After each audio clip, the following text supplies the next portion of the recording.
Europe 1. Le grand direct des médias, Jean-Marc Morandini. Il fait sa rentrée ce soir, pas sur Europe 1, puisque c'est déjà le cas depuis le 26 août à 14h, mais sur France 3 avec l'ombre d'un doute. Franck Ferrand est de retour en manette de son magazine, qui a su se faire une place sur la chaîne, malgré les nombreuses marques déjà existantes. Franck Ferrand, bonjour. Bonjour Jean-Marc et Julie. Merci Bonjour. d'être en direct avec nous. On vous retrouve ce soir donc à 20h45 sur France 3. C'est un magazine qui avait été diffusé entre 2011 et 2013 en deuxième partie de soirée. Oui, on pourrait presque dire en troisième, puisqu'on était après soir 3. C'est ça, c'était très tard. Ensuite, vous avez été diffusé en prime le mercredi, puis vous avez eu des primes le lundi. Deux primes le lundi, et là, cette fois, on nous dit que les 6 prochains seront le mercredi, Voilà, donc on est ravis. Là, c'est le mercredi, on a l'impression que ça change tout le temps. Vous êtes quand même trimballé dans tous les sens. Là. Oui, vous savez, c'est ce qui s'appelle une nouvelle émission, donc il faut l'installer, il faut qu'elle fasse sa place, c'est pas tout à fait évident. Là, je pense qu'on est installé pour un certain temps, en tout cas jusqu'à la fin de la saison, le mercredi soir, en prime, c'est très bien. Ça vous va ? Ah oui, là, il faudrait être un peu difficile quand même. C'est une belle case, le mercredi soir sur France c'est 3. formidable, oui, C'est une bien case sûr. qui fait de belles audiences parce qu'il y a des Racines et des ailes, il y a tous ces magazines qui Il y a une cartonnent. habitude, bien sûr. Exactement. Ce soir, vous allez vous intéresser à Bordeaux. Eh oui, on va s'intéresser à Bordeaux, au Médoc. Alors, on a pris comme toile de fond tous ces grands crus, tous ces châteaux qui sont célèbres dans le monde entier. C'est phénoménal dès qu'on parle de ça. Vous citez les noms de Margaux, de Mouton Rothschild, de Aubryon, etc. Immédiatement, les portes s'ouvrent, quoi. C'est assez extraordinaire. Mais à travers cette histoire très brillante, ce qu'on va essayer de faire comme d'habitude, c'est d'aller fouiller quelques zones d'ombre et de raconter l'histoire de Bordeaux et du Bordelais, bien sûr. Alors, on précise également que, comme toujours, il y a aussi des images de synthèse, parfois de monuments qui n'existent plus aujourd'hui. Oui, alors pour tout vous dire, on est en train d'en revenir de ça. Ah bon ? Parce qu'on s'est rendu compte que d'abord pour nous c'est vraiment un travail et surtout un investissement. C'est cher, disons-le. c'est très Oui, cher. ça coûte très cher.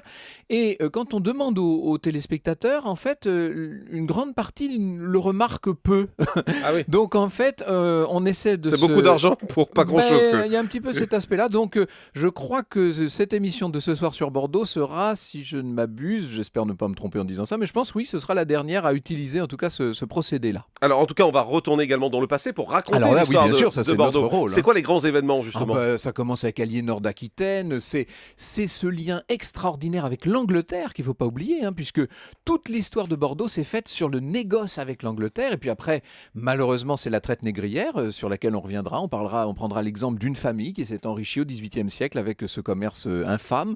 Ensuite, on parlera bien sûr du Bordeaux révolutionnaire, avec le rôle de Madame Tallien, Notre-Dame de Thermidor, ce personnage extraordinaire, et puis bien sûr, on parlera aussi du vignoble, inutile de vous dire. On évoquera le duc de Richelieu pour le XVIIIe siècle. On évoquera les Rothschild, par exemple, au XXe. Et on a un témoignage de Philippine de Rothschild qui est incroyable, puisqu'elle nous raconte avec vraiment une franchise extraordinaire comment tout ça s'est passé pendant l'occupation. Vous savez que sa famille a été spoliée, bien entendu, et comment son père a repris possession du vignoble à la Libération, etc. C'est passionnant. Alors, Franck Ferrand, on l'a dit, vous allez désormais être le mercredi soir, partageant la case avec des Racines et des ailes et le Grand Tour de Patrick de Carolis. Votre rythme, c'est quoi ? C'est mensuel ? C'est à pas peu près tout à fait, je crois que c'est toutes les 5 semaines pour être tout à fait exact. Ça vous va ? J'adorerais que ce soit toutes les 3 semaines par exemple, Ouais, ce serait formidable. Et c'est quoi ? C'est un problème de budget ? C'est un problème de place ? C'est un problème Encore d'argent ? une fois, on s'installe, laissez-nous prouver que tout ça marche très bien. Je pense que les premières diffusions l'ont montré, puisqu'on a de bonnes audiences, voire très bonnes. Mais bon, voilà, il faut que ça s'installe. J'espère qu'à l'avenir, on en aura un tout petit peu plus encore. C'est ce que vous demandez en tout cas à la direction. Plus, vous savez, entre nous, c'est déjà pas mal d'avoir dans une année comme celle-là 6 grandes soirées à consacrer à des sujets qui sont quand même des vrais grands sujets d'histoire. Oui, L'histoire c'est de le service Bordeaux. public en même temps. Oui, c'est le rôle du service public. On est en plein dans la mission de service public. Là, on dit bravo à France 3 parce Exactement, que c'est exactement. totalement la mission en tout cas. Tout à fait. Sur Europe 1, on le précise également, nouvel horaire depuis la rentrée, 14h, 15h. Oui, exactement. Avec une émission qui a un peu changé, avec un récit on plus est long. plus une émission du café que du déjeuner désormais. Et l'émission je pense que là, elle a vraiment trouvé, mais au bout de 11 ans, ce serait dommage, mais elle a vraiment trouvé sa forme utile, cette émission, puisque là, vraiment, on a ce long récit qui dure une demi-heure maintenant. Ensuite, un grand débat avec un invité qui est systématiquement, j'ai envie de dire, the invité sur le sujet. Et puis, on a cette petite pastille à la fin de l'émission, qui dure 3 minutes, mais qui revient sur les origines d'une pratique, d'un objet, d'une expression, etc. Et aujourd'hui, vous vous intéresserez à Diana. Et oui, la princesse Diana, à l'occasion de la sortie du film, évidemment, on va parler de sa mort, bien entendu, mais aussi ce qu'on a tendance à oublier, tous les problèmes qu'a pu poser sa vie. Et puis, à noter également, parce que vous avez beaucoup d'actu finalement, un livre apparaît, le dictionnaire amoureux de Versailles. Vous êtes amoureux de Versailles ? Ah bah oui, depuis que j'ai 5 ans, donc le dictionnaire amoureux sort là le 24 octobre prochain. Europe 1.